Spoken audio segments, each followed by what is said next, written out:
ये सेशन है लिटरेसी और लर्निंग के बारे में। इसमें मैं कुछ उदाहरण देना चाहूँगी इंडिया के अलावा बाकी जगह में होने वाले साक्षरता प्रयासों को लेके। जैसे कि मैं मेंशन करना चाहती हूँ, ये सिर्फ इंडिया की स्थिति नहीं है। हमने यह स्थिति दूसरे ईस्ट अफ्रीकन कंट्रीज़ में देखी है, जैसे कि युगांडा, कीनिया, तंजानिया इत्यादि। यहाँ भी बच्चे अपने स्तर के हिसाब से नहीं सीख रहे हैं। उवेज़ो नामक एनजीओ ने एक सर्वे किया था 2013 में। प्रत्येक वर्ष वो सर्वे करते हैं और परिणाम इंडिया जैसे ही मिले।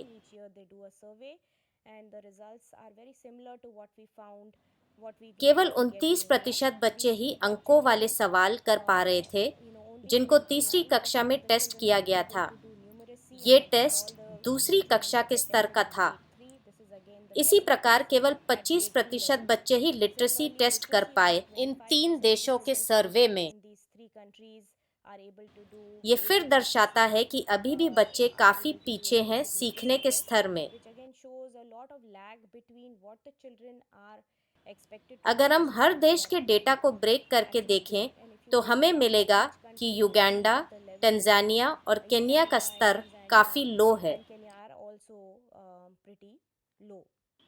तंजानिया में मिलेनियम प्रोजेक्ट विलेज वर्क के तहत जब हमने स्कूल विजिट किए, तब हमें रियलाइज़ हुआ कि कुछ टीचर्स काफ़ी इनोवेटिव तरीक़ों का इस्तेमाल कर रहे हैं पढ़ाने के लिए।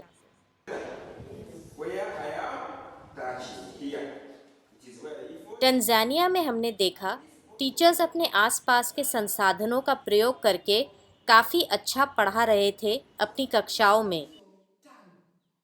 टीचर्स प्लास्टिक बॉटल्स, कैन्स का प्रयोग कर रहे थे पढ़ाने के लिए। उन्होंने अपनी क्लासेस को काफ़ी इंगेज कर रखा था विभिन्न गतिविधियों की मदद से। वो काफ़ी विभिन्न प्रकार के लर्निंग स्टाइल्स का प्रयोग कर रहे थे लर्निंग को इम्प्रूव करने के लिए।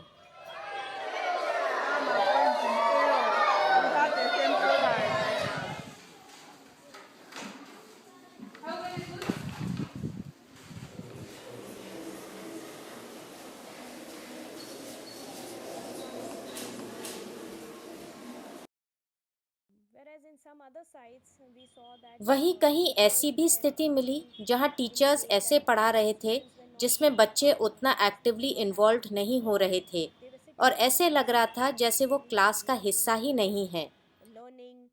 वो लोग ग्रुप में बैठे हुए थे, लेकिन वो फोकस्ड लर्निंग नहीं कर रहे थे। कुछ केसेस में वो लोग ब्लैक बोर्ड भी नहीं पढ़ पा रहे थे। कुछ टीचर्स तो सिर्फ बुक रीड कर रहे थे। इन सिचुएशंस में बच्चों का उन क्लासरूम्स में सीखना काफ़ी मुश्किल है। क्लासरूम्स में टीचिंग काफ़ी हो रही थी, लेकिन असल में लर्निंग नहीं। हमने कुछ चीज़ें ट्राई की मिलेनियम विलेज में। हमने कम्युनिटी एजुकेशन वर्कर्स नाम का एक प्रोग्राम स्टार्ट किया 10 कंट्रीज़ में, जहां कम्युनिटी वर्कर्स क्लासरूम में टीचर्स की मदद करते हैं, जिससे वो टीचर्स को और आइडियाज़ दे सकें अच्छा पढ़ाने के लिए कक्षाओं में।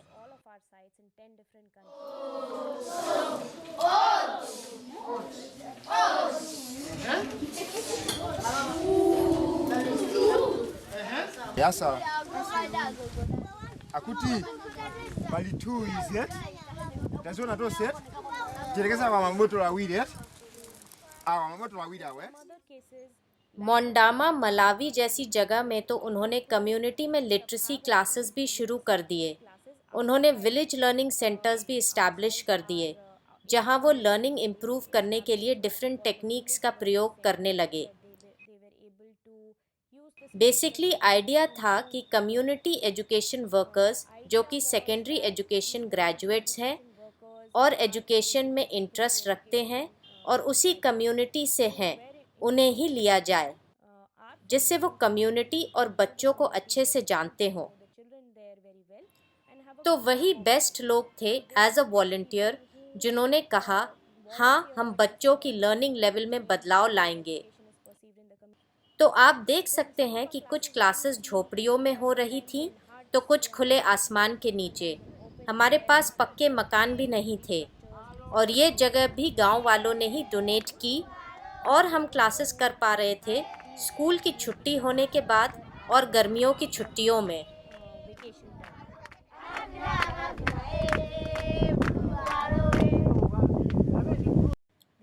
हमने फोकस किया चिचेवा भाषा पर, जो गांव में बोली जाने वाली लोकल भाषा है। हमारा प्रोग्राम चिचेवा भाषा में सुधार ला रहा था। हमने इस प्रोग्राम में एक मैट्रिक्स बनाया, ये असेस करने के लिए कि बच्चे का चिचेवा लैंग्वेज का स्तर क्या है, और इगरा ने ये मलावी में किया भी।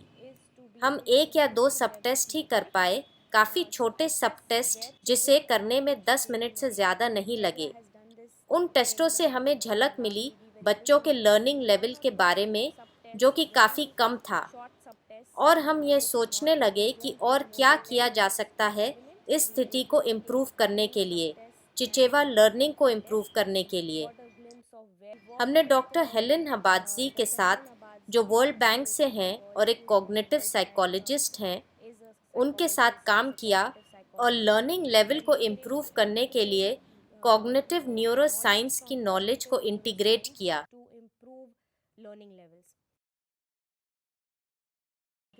ये उदाहरण है मलावी का, जो बड़े ही रोचक तरीके से दिखलाता है कि लिटरेसी को कैसे बढ़ाया जाए।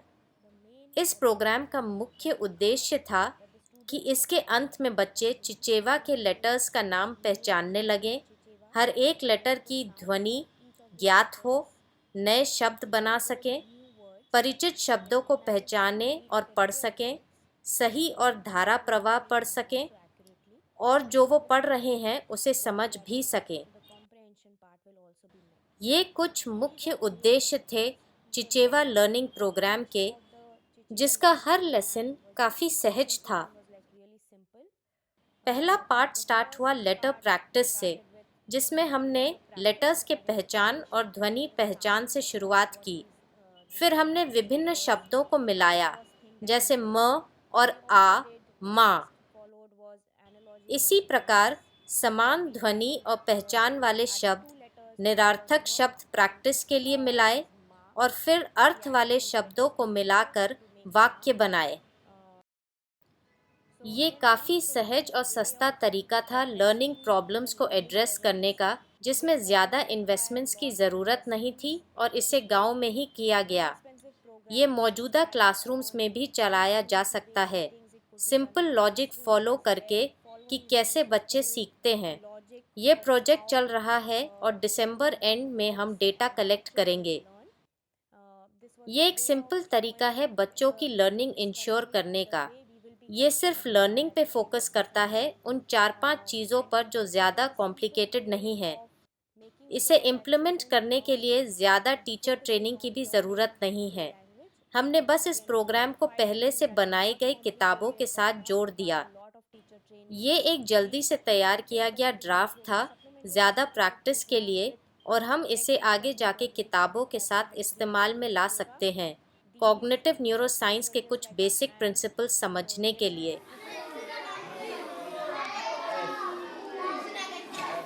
इस प्रोग्राम के मुख्य उद्देश्य थे कि कम से कम हर बच्चे को शिक्षक द्वारा 5 मिनट डायरेक्ट अटेंशन मिले।